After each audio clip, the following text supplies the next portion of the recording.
Good morning, students. Is my screen visible? And am I audible? Somebody please respond. Yes, sir. Yeah. Thank you, Sujit. Oh. We'll start on time. Exactly. 9 o'clock. Exactly. We'll start. Yeah, it's 9 o'clock. We'll start. Yeah. Good morning, dear students. Welcome to Python Programming Module 5. So, we will discuss today on object-oriented programming. The class syllabus I have already mentioned, and we have already seen the difference between procedural programming language and object-oriented programming languages. Different phases of object-oriented programming language. This has been asked many times in the question paper. If you want to, just check it out. Right. And we also discussed what is a class, what is an object. Class is a blueprint of the entire objects, and it contains methods and variables. And the variables we call it as properties, and the methods we call it as the behavior. Okay, properties and behavior. So, another example, car is a example of object, a class, and polar car, mini car, beetle car. These are all examples of the objects, and it has attributes. Sir, excuse me. Yeah, Chandrasekhar, tell me. Sir, we hear a lot of background noise, sir. Yes, madam, please. Madam, you are disturbing me, madam. Rupa, madam, you are disturbing me. Sorry. Please. Yeah. Is it okay, Chandrasekhar, now? I think yes, sir. They were talking something. Okay.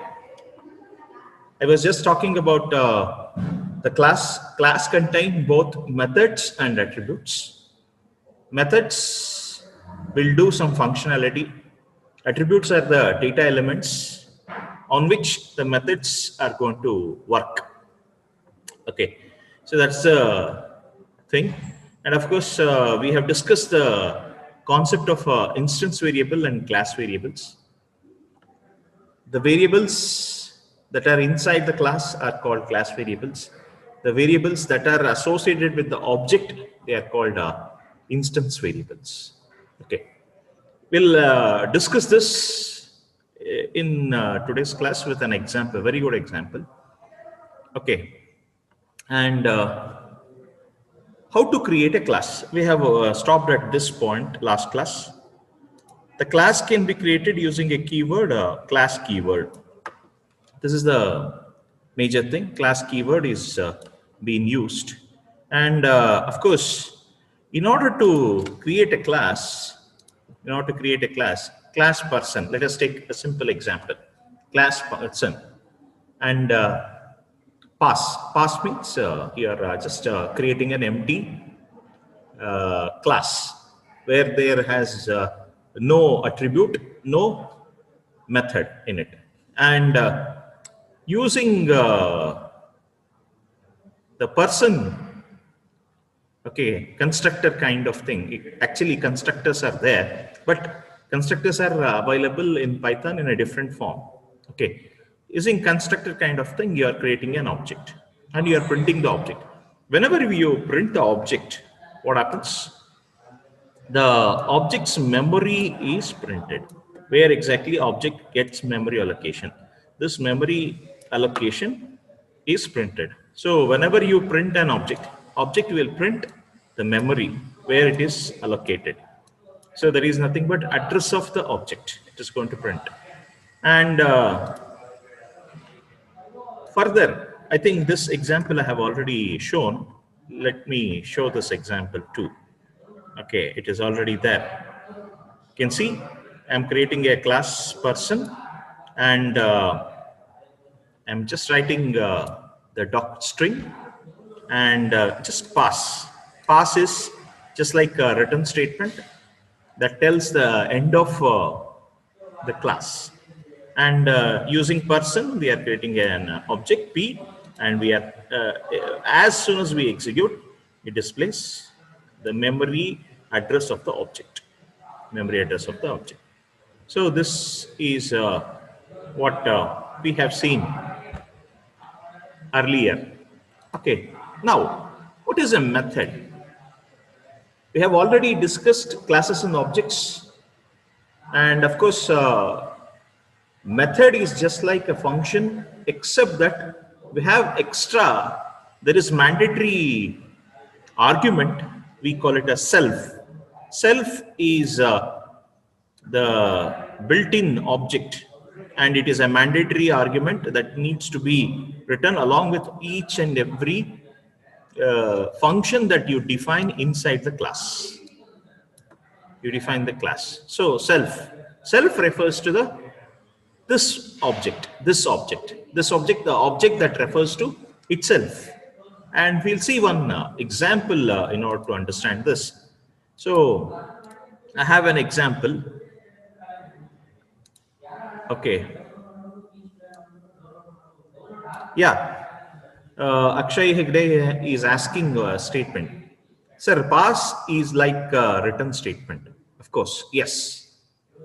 Written without any argument is equivalent to a pass. Normally, we use pass statement within the class. Okay.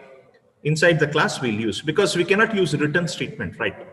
It's just like that. It's just correct. Your question is correct. You have understood rightly. Okay. I'm creating a class like this. I'm using a class person, and what happens if you define a function here? So the function here, we call it as method, and say hi is the name of the function or name of the method, and self is mandatory. It has its own importance, we'll come to know. And print hello, how are you? That's all. You're creating an object like this. P is an object of person, and the method can be invoked using your object P. By default, all the methods, all the variables that you create, they are all public reference. They have public access specification. Only when you use underscore, it is called built-in. So all built-in methods, all built-in variables are all private in nature, and for that you have to use underscore. We'll discuss that in the later part of our discussion. Remember, the function can be invoked, the method can be invoked directly using the object P.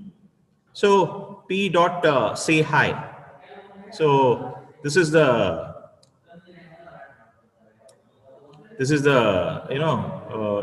code to understand how exactly a method can be invoked. And whenever you write a method, self object is implicitly, it has to be passed along with the argument. And we'll discuss that with an example. You can see this example. So I just clear the screen. Okay. Printing the class variables. Now look at here. I'm having a class person, and inside this I'm creating a variable called x. X is equal to 5, and we have print say hi, and we are just displaying hi everyone. It's a method. It prints hi. So whenever I run this, and after this I'm creating a object P, and I'm just printing. I'm just invoking the method say hi. So whenever I invoke the method say hi, so what happens? Hi everyone method, hi everyone is displayed. And remember, print X. So here, one thing you should understand, whenever you create an object, first the object space is created. Object space is created. And the object has two components. So here, object has two components. See, the name of the object is P, and object has two components. One is X, the normal variable X. Another one is the method. So the method is say hi. So say hi, is a method that is coming, inside this. See, P is associated with the two components. One is the variable X, that is the class variable. Here it is class variable, but when it comes to object P, it becomes the instance variable X. And say hi, instance method, the method say hi. So P has got, in order to use this, you have to just call P.x and P.say hi, P.say hi. So if you do that, obviously what happens, the function methods get called and executed. The same way, the variable X value is printed. So that is the thing. You can certainly see how exactly it is working. And yeah, hi everyone is the message that we get by invoking say hi. And similarly, print P of X, P.x. So X value is directly accessible. So this is the way you can certainly create. But in C++, the variables are not directly initializable inside the class. But here it is possible. It is possible. We can initialize. So that is the concept. That is the concept here. Yeah. Now, moving further, what is exactly self? Okay, self, I have said, it is like this object, this pointer which points to the object itself. The same way, the class method has only one specific difference from ordinary methods. So ordinary functions. So if somebody asks in the examination, what is the difference between a method and an object, method and a class? A method and a function. So you should say function which may not have arguments and which are not associated with any class. But method is associated with class and it has a mandatory argument called self. Self is mandatory and it should be the first argument of that particular method. And they must have an extra first name that has to be added to the beginning of the parameter list. Yeah, it has to be the parameter list. And when you call a method, the Python will provide it. And of course, this particular variable refers to the object itself. And by convention, it is given by the name self. Self is the object. So self object is nothing but it is the object that refers to itself, and it is a mandatory for all the methods that you define inside the class. This means that if you have a method which takes no argument, then also you should have one argument, that is self. That is what we have seen in this particular example. This particular say hi do not take any argument, no argument, but by default self is present and self is not doing anything. It's a pointer pointing to itself, and you will come to know how exactly it is going to be useful. Okay. And in Python, we don't have constructors. We have the equivalent underscore underscore init underscore underscore method. So init method. Init method works same as constructor. Same as constructor. But if you want to invoke this init method, just invoke the class name, automatically it is invoked. So there are many methods which have special significance in Python. This is a special method that has a significance, and we will see the significance of init method now. And the init method runs as soon as the object of the class is initiated, that is created. Once the object is created, automatically what happens, the init method is being invoked automatically.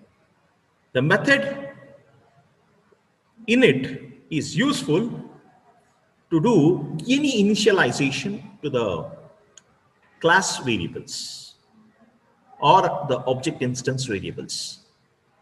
So you want to do to your object any initializations if you want to do, just like your constructor does, the same way it works.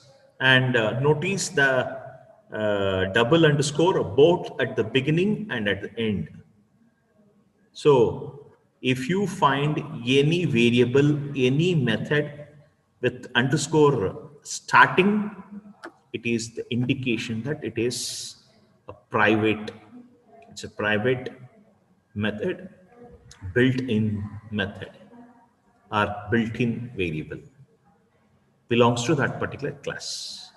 There are so many other such as special significance methods. We'll discuss all those things. But remember, in Python, we don't have constructors. Instead of constructors, we have init method. Init method is invoked automatically as soon as you create the object, and it is mainly used for initialization. Let us take one example for this. Look at this example. I have a class person, init, self. Self is mandatorily, it is required. Self is required. Okay, I am writing self. I have two arguments, name and age. And name is having default value that is undefined. Age is also having default value 0, undefined and 0, right? And you see self, you are creating two class variables, name and age. So name is equal to self.name, age is equal to, that is self.age is equal to age.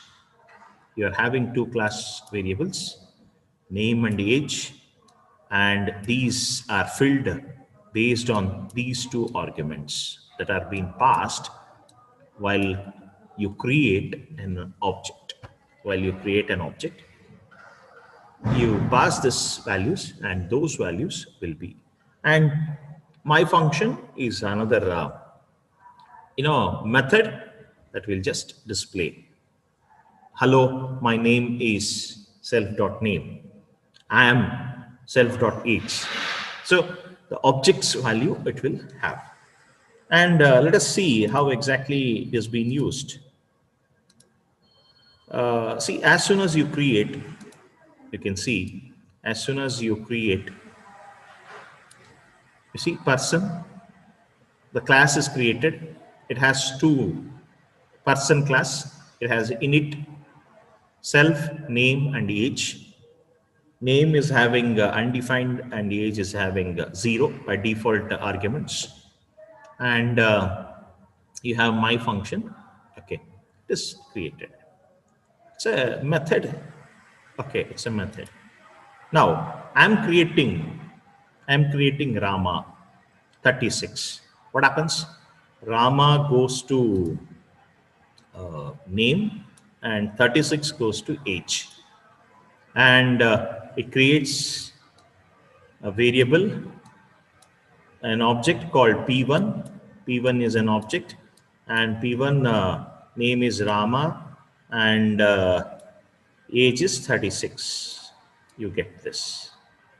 Age is 36. Same way, for P2, I am not passing any argument. For P2, I am not passing any argument.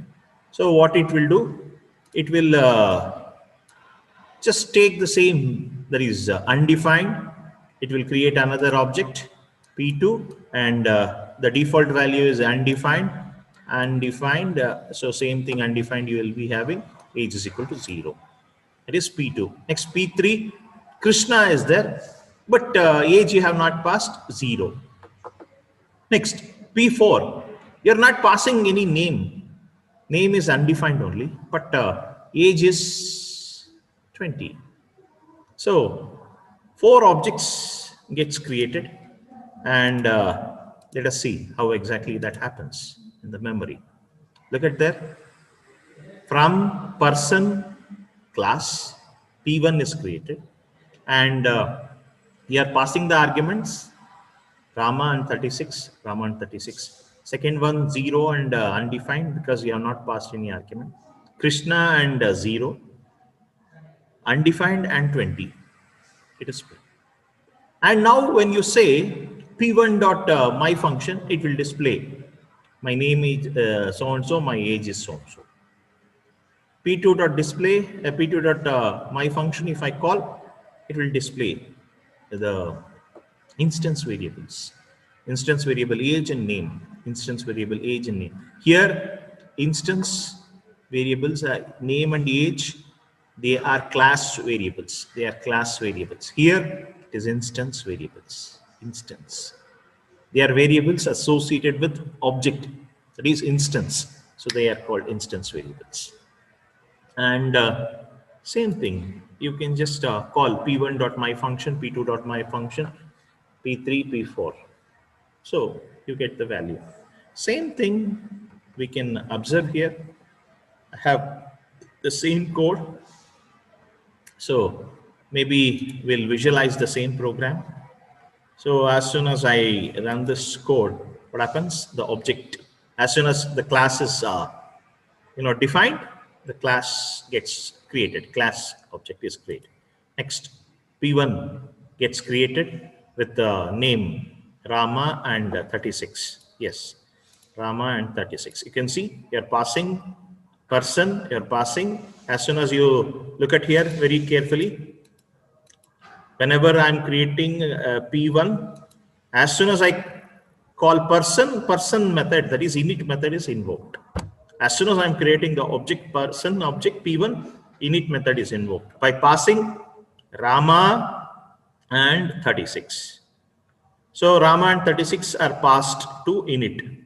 Init is going to create the object. You can see self.name is equal to Rama, self.age is equal to 36. You got 2 variables created. 2 variables got created, instance variables. And next, P2. As soon as P2 is created, again, undefined is stored into name, and age 0 stored into name. And the same thing gets initialized. As you can see, their same thing is initialized. Next, we have P3. As soon as I create P3, it is calling init method. Look at there, it is calling init method. Init method, what is there? Krishna is there, and it has not passed any age. 0 is there. Yes, it will take 0. Krishna and 0. The same thing it is displayed. You can see Krishna and 0. Next, P4. As soon as you create P4, init method is called. Init method is called, and you can see init method is called, and same. Age is 20, undefined. Value is defined. So after this, you are calling P1 dot my function. So as soon as you call the my function, it is displaying. You can see that. Hello, I am Rama, and I'm 36. Same way, P2. Whenever you call P2, you can see my function is get called, and 0 and undefined are displayed. You can see the same thing, P4, P3, P4. Yes, you can see undefined and undefined and 20. So all values gets displayed here. So same thing, if I run it, I get the output, the same output.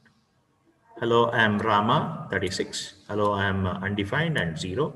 Hello, my name is Krishna and I am 0. My name is undefined, I am 20. So this is what it is printed here. Okay, so I think with this example, you know a lot of things. You know a lot of things. Let's go to. So here, you know how init method is being used. What is class variable? What is instance variable? And what is a method? What is self? Importance of self and default arguments, and how these arguments are passed to a constructor, that is init. We have understood this. This is very, very important. See, this explains a lot of concepts. Lot of concepts. Simple example. Simple example. Okay, so coming on to question paper analysis. I've been telling it is the time to go through question papers. Okay, anyhow, this will come in the second part of our discussion. Discuss the different phases involved in object-oriented programming. They have asked for 5 marks. So 5 phases. I have clearly said these 5 phases. I have explained with the diagram. You have to write everything step by step and give the explanation. 1 marks for each. So that is 9th question. 10th question. Simulate stack using OP. So you have to do a stack operation using OOP.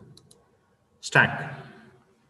So that means whatever the data structure stack you have learned, that you have to do it using OOP's concept. Okay, let us do that. Okay, that's fantastic question. It is one of the question paper question. Simulation of stack. I'm just using simulation of stack. Okay. First, you create a stack, class stack, and define underscore init self, and self.items. Items is the stack. It is empty stack. You are initializing to empty stack. Next, it has is empty. You are checking. If it is equal to empty, you return true, or it returns false. Double equals will return either true or false. Okay, the items are equal to empty, then it will return true. If it is having some value, it returns false. Automatic. Push. What happens? Whatever along with the self, you have an item. That item is automatically added to, that is appended to items. Pushed. Append is nothing but inserting at end. Yes, that's what happening. Inserting at the end, removing at the end. So that is stack. Next, pop. First you check is empty. Is empty. If it is empty true, then stack is empty, underflow condition, and return pop. And there is no overflow because memory is the limit for pop list. Okay, push list for memory is the limit, so it will not. Now there is a built-in method called pop, self.item.pop.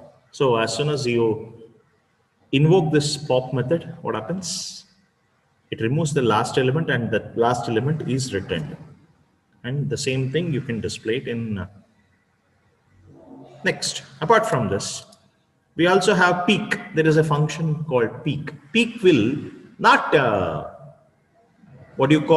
will delete the element, but instead it will display the last element.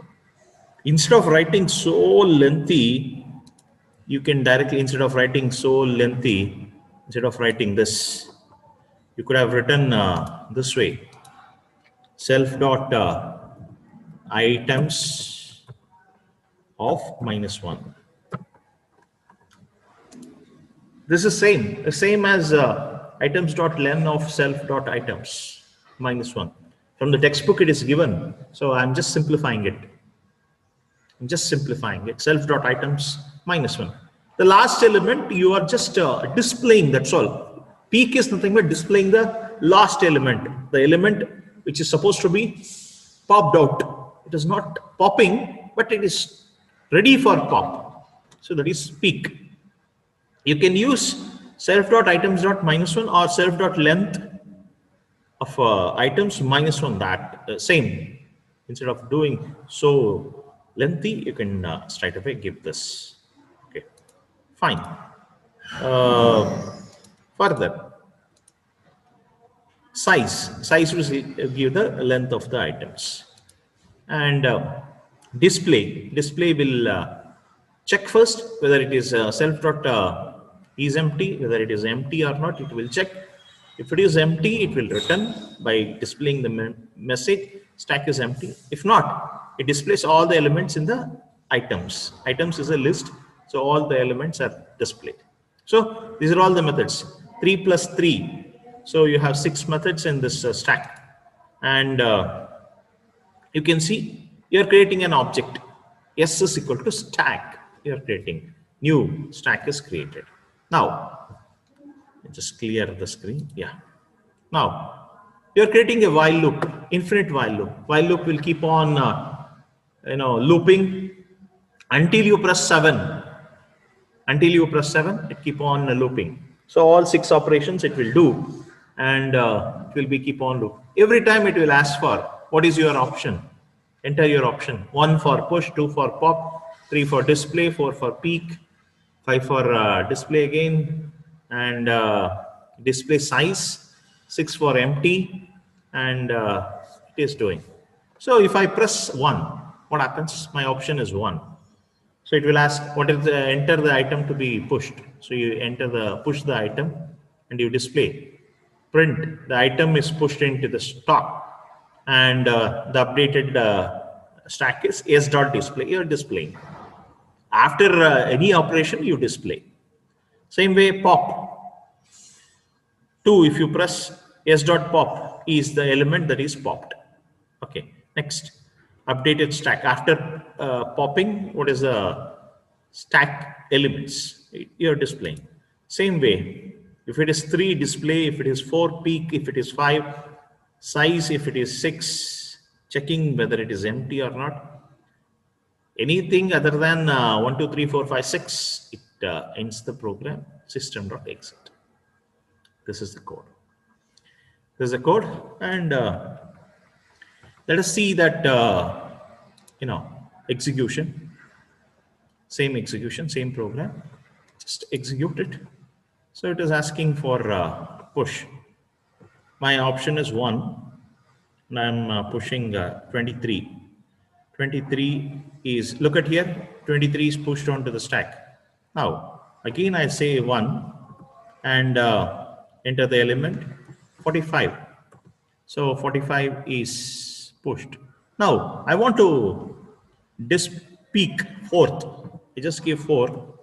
So the peek element is 45. That means the ready to display, ready to pop is 45. And same way, you have display element. You have display just to display all the elements. Same way, you can pop it, the pop element, and finally you are checking whether it is empty or not, and you press 7 to end. So that's about the stack operation. It is one of the lab program. It is very important. Many times it has asked in the examination. So that's the example that I have given. And before I conclude today's class, okay, Today we discussed about what is the classes and objects, what is instance variable, what is self, we discussed, and examples. Assignment. Assignment is you have to write a Python class to implement queue operations. Queue operations. I've demonstrated the stack operations. Similarly, you do queue operations. So that is the assignment. Assignment anyhow, I'll be sending in the classroom also. Please note down. So that's all for today's class.